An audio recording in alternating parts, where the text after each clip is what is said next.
புருஷன் மனைவின்னு வரும்போது ஒரு குடும்பத்தில் கர்த்தர் அந்த புருஷனை அந்த குடும்பத்துக்கு தலைவனாக ஏற்படுத்தி இருக்கிறார்.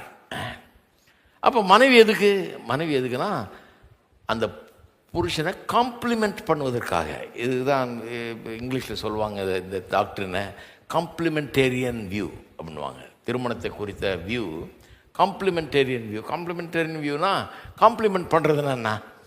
சிம்பிள் உதாரணம் சொல்கிறேன். ஒரு சூட்டு வாங்குகிறேன். இந்த சூட்டு இங்கிலீஷில் எப்படி சொல்லுவோம்னா, to complement the suit I will buy a tie. இந்த சூட்டோட ஒத்து போகிற மாதிரி ஒரு டையை வாங்கினா தான் நல்லாயிருக்கும் அப்படின்னு சொல்லி அதை தான் காம்ப்ளிமெண்ட்னுவாங்க. இதோட சேர்ந்து போகிற மாதிரி ஒரு டை. அதுக்கு இன்னொரு அர்த்தமும் இருக்குது. காம்ப்ளிமெண்ட்னா டு கம்ப்ளீட், முழுமையாக்குகிறதுனா வெறும் சூட்டு போட்டால் பார்த்தாது, டை கட்டினா அது ஒரு லெவல் இல்லையா? அது ஒரு ஆளை ரொம்ப பிரமாதமாக ஆக்குது.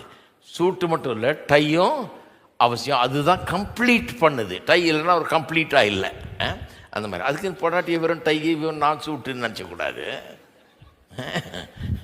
என்ன பண்ணுறது? உதாரணத்துக்கு சொல்ல வேண்டியதாக இருக்குது. சிலர் அப்படி சொன்னார் இல்லையா, நீ வெறும் டையா, இந்த வால் மாதிரி தொங்கிட்டு இருக்க, நான் சூட்டான். இப்படியெல்லாம் ஆளுகள் இருக்கிறாங்க. இதை அப்படியே கொண்டு போய் திரிச்சு அப்படியே வீட்டில் போதிப்பாங்க. ஜாக்கிரதையாக இருங்க.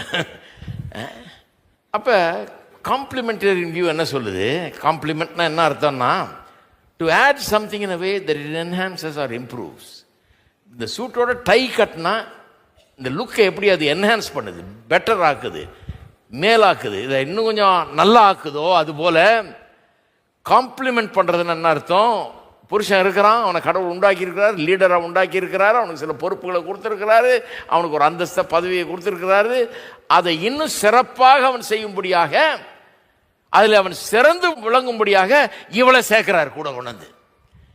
இவ சேர்ந்தாதான் அவன் கம்ப்ளீட் ஆக முடியும். இது இல்லைன்னா அவன் டை இல்லாத சூட்டு போட்ட மாதிரி இருக்கணும், முழுமை அடையல, அவன் அவ்வளோ சிறப்பாக இயங்க முடியாது. அவன் சிறப்பாக முழு ஆற்றலோடு முழு திறமையோடு வெற்றிகரமான அவன் இயங்க வேணும்னா அவனுக்கு ஒரு வாழ்க்கை துணை தேவை. கர்த்தர் சொன்ன காரியங்களை அவன் வெற்றிகரமாய் நிறைவேற்ற வேணும் என்று சொன்னால் அதற்கு ஒரு வாழ்க்கை துணை தேவை. அவனுக்கு வலு சேர்க்கிற ஒருவளாய் அவள் இருக்கிறாள்.